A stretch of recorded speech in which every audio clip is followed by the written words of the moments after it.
Good. All right, let's start this meeting on March 24th, 2026, 6 p.m. Please stand for the Pledge of Allegiance. Allegiance to the flag of the United States of America and to the republic for which it stands, one nation, under God, indivisible, with liberty and justice for all.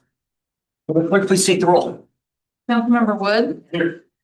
Councilmember Richardson. Present. Councilmember Arias. Here.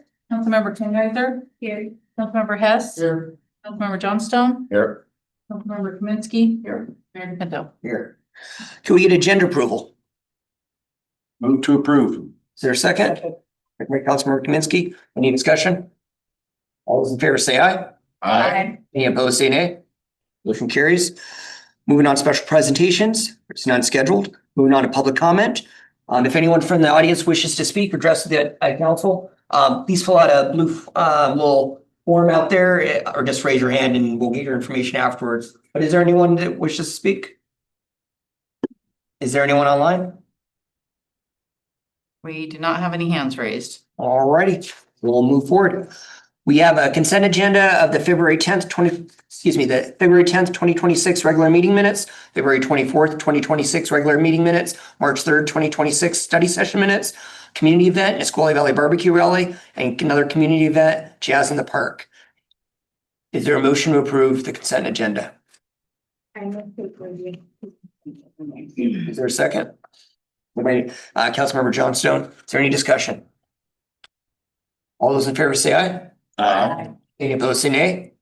Motion carries. Moving on to new business, we have resolution number 666, credit card policy, utility billing policy. Stephanie. Thank you, Mayor and council members. I did have the attorney review this resolution and the attached policies. We did not have a finance committee meeting earlier this month, but I did email it out to our finance committee members for review. So we have the two policies. The state auditor's office has recommended that we issue these policies to protect public funds and reduce the risk of fraud or misuse. On the credit card policy, they're considered high risk because they allow for spending without the same upfront approvals as we would if we process something through our accounts payable with an invoice and paid with a check. So because of that risk, we need to outline our internal controls governing the credit cards, the procedures on how to use the credit cards, what they can be used for, who can use them, and how we safeguard those. We currently only have about 10 credit cards.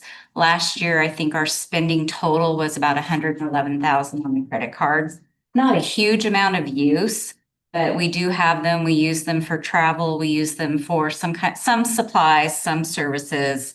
And so we just want to outline how to use them, how to account for them and show the receipts and that sort of thing on the credit cards.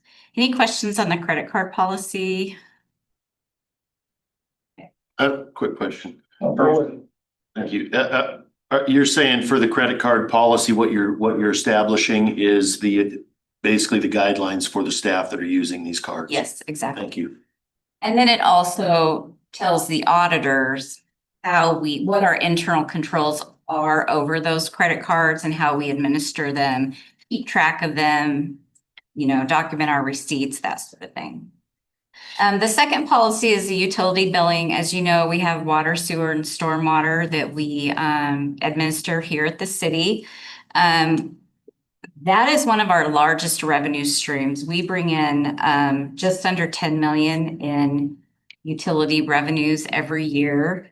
And so the policy outlines the internal controls over how we bill out our customers and how we receipt in those payments, along with just the normal billing routines that we have when it comes to utilities. There's also adjustments on accounts, there's leaks, there's what we do when accounts are in arrears, those sorts of things. So that policy just outlines how we administer that program of billing and receipting in for the utilities that we are in charge of here at the city. Both policies do comply with state and local laws and regulations. they also comply with our municipal code. We're not changing municipal code here. We're just outlining what our procedures and our internal controls are. So be happy to answer any question. Councilmember Wood. I move we authorize resolution number 666, credit card policy and utility bill policy. A second. Second by Councilmember Arias. Is there any further discussion? Councilmember Johnstone. I would like to say I am in favor of the policy, but just due to the numbering, I am not going to vote in favor of it tonight. Of the resolution. Fair enough. Any other discussion? All right, all in favor, say aye. Aye. Any opposed, say nay. Nay. Nay. One nay, Councilmember Johnston. All right, Thank you, council. motion passes. Thank you. All right, moving on to old business, none scheduled. Moving on to standing council committee reports, starting with the Public Safety Committee. Moving on to Public Services Committee. Public Service Committee, we had a meeting today. There was some projects that are coming in the summer. There's a couple of projects. Looks like we got good news, railway and middle road bids. And it looks like they're gonna start and complete over spring break, which is crazy fast, which, you know, it's amazing. You actually see stuff get done quick. It's good. Also with that same railway and middle road bid and the completion of that, in the future, it's not gonna come with it, but there will be sidewalks in the future that'll be with coming along with that. It just needs to be an requirement of the right of way. Project 2 looks like 507 to 3rd Street to Mossman. Maybe that might help you out. Completed most likely this summer. Plus, there's going to be some ADA compliance to the sidewalk that comes up to 507, so that's going to get upgraded. And then plus, there are some concerns about they talked about 3rd Street with some drainage issues. They're going to try to level it out. But yeah, there's going to be some drainage, hopefully some drainage improvement, because when it rains the way it does, things tend to puddle up. So they're going to try to remedy that the best they can as they get that done.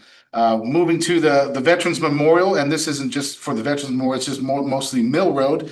Mill Road is to be realigned this summer, and that's just the road that is happening this year. There's a lot of development happening in our community, a lot of infrastructure for development. So that's happening a lot. And then the parking lot across from Longmire will be done. I was told by Director Colt, April 19th. And so just a lot of construction going on. And Panda Express is approved and should be done by Thanksgiving is what I hear. I'm excited. Should be good. Excited for that. But that's all I got to report there. All righty, thank you. Finance Committee. No meeting. General Government Committee. So we just had our meeting today. We got an update on the 640 acre, and then we also got a presentation from Kathy on some public record request fees. And both of these will be coming to council in the form of study session or regular meeting to talk about, to take action on. But yeah, and we talked about some future meetings. That's all. Awesome. All right, moving on to Mayor City Administrator Staff Report. Scott. Thank you, Mayor. Good evening, Council. Just a couple updates here. Let's start with the police department.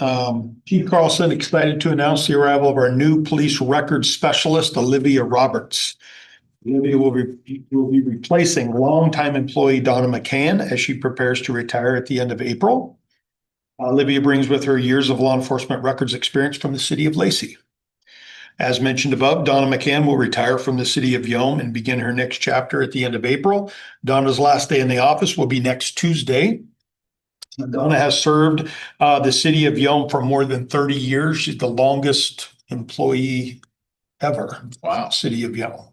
And there will be a function at the community center for her, and we'll let you know exactly when that is, but there will be something for her before she leaves. From the clerk's office, our own city clerk, Kathy Linnemeyer, attended the annual WMCA conference last week in Kennewick. Kathy will be sworn in as the next president of the Washington Municipal Clerks Association in March of next year, proudly representing clerks across the state of Washington. Cool. The only other thing on the public services side is we have our ribbon cutting tomorrow at 3 o'clock for the Prairie Line Trail. So bring your walking shoes or bicycle to get down there. And then the actual park bathrooms will open up April 1st and the portable units will be removed and set back. So the actual park bathrooms will open up. And then from the rec side, we just have our Easter egg hunts this weekend, the teen and adult Easter egg hunts going on. Okay, so what I got. All right. Questions from? Moving on to my report, I covered most of it. I hope to see some of you folks there tomorrow. I also tomorrow have a EDC meeting, Economic Development Council meeting. And Lacey had a city meeting here in Yelm last week on Friday. Councilor Arias is our member on that one, a representative, but I do get asked when we look here in Yelm to give a little introduction, welcome, and that's very good and well attended and it's good meeting. I'll let Councilor Arias talk about it during her report. Other than that, I don't have anything for me. All right, let's move on to Councilor report, starting with Councilor Wood. Thank you. I attended the TCOM admin board. It was a very light agenda. We had our elections or appointments, and everything stayed the same. I will be representing as the vice chair for TCOM for the next 2 years. Congratulations. Councilor Richardson. Nothing to report. Councilor Arias.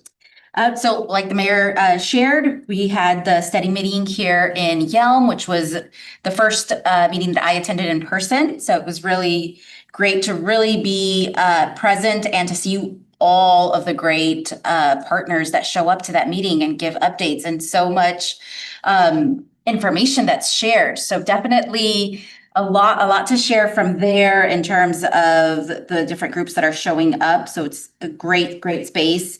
We had Habitat for Humanity do a presentation as the guest speaker for the meeting. So it's always great to hear from them and the units that they have going up and the work that they're doing.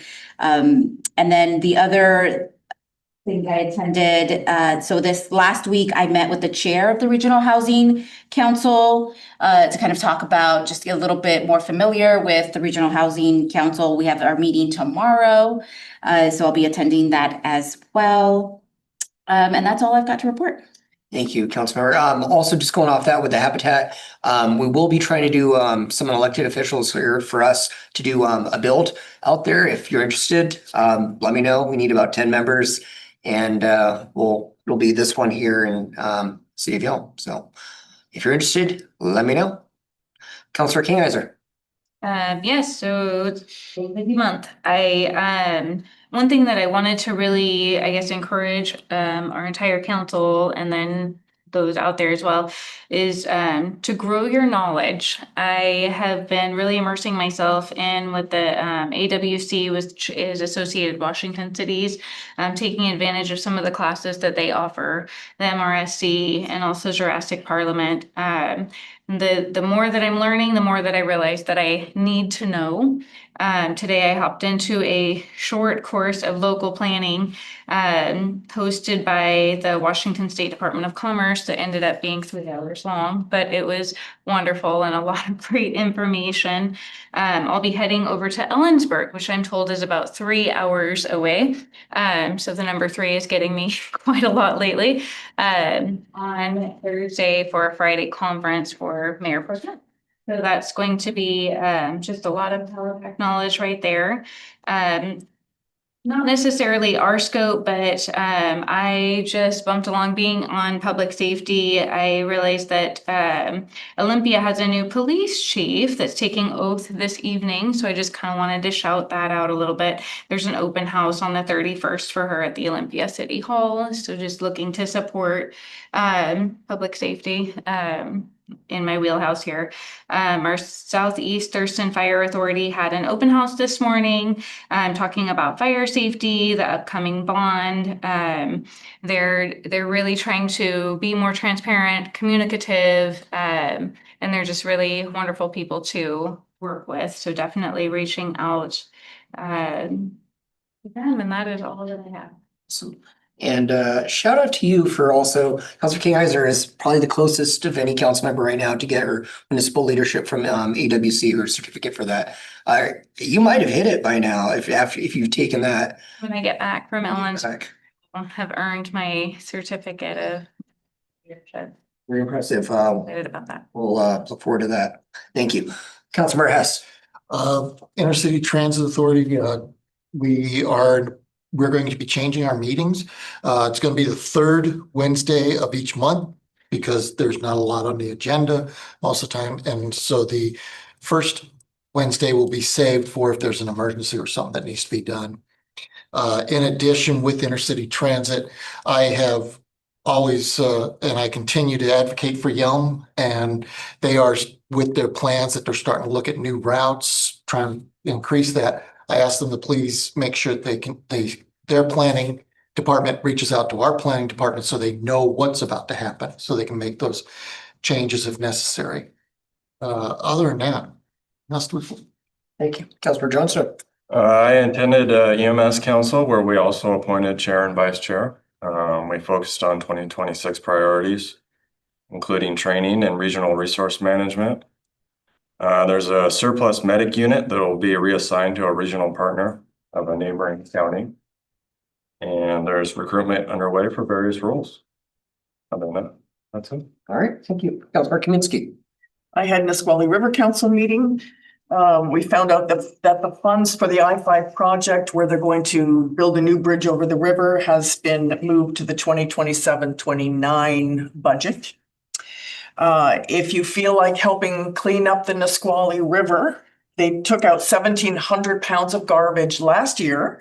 And this year on April 11th, you go out in kayaks and rafts onto the water and just clean it up, and there'll be docking out there in McKenna on the river. So you can put that in your calendar. The auction for the land trust is May 30th. I don't know where it is, they didn't say. And the rafting float in June depends on the river conditions, so they're working on that as well. They gave a shout out to Yelm High School for participating in the adoption of the Student Green Congress, they call it. So that was a big deal from the education portion of the trust.